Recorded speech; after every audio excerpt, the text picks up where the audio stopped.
Assalamualaikum. Ito pala ang part 3 ng Timberland. So ayan, ang dami kong mga clips, diba? So sayang naman pag i-delete ko, di nyo na makita kung gaano kaganda ang Timberland. Yung first pala dumating ang panganay ko at bunso.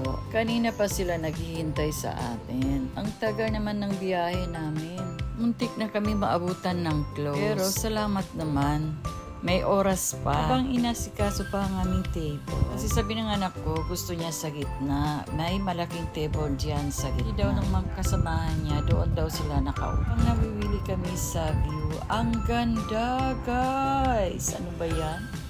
O may swimming pool pa sila. Nasa 2 stories kami, guys, mula sa taas. Pag pumunta kami sa baba, yan ay pangatlong stories. Pero yung entrance niya sa taas, mula sa taas, guys. Hirap pa intindihin, guys.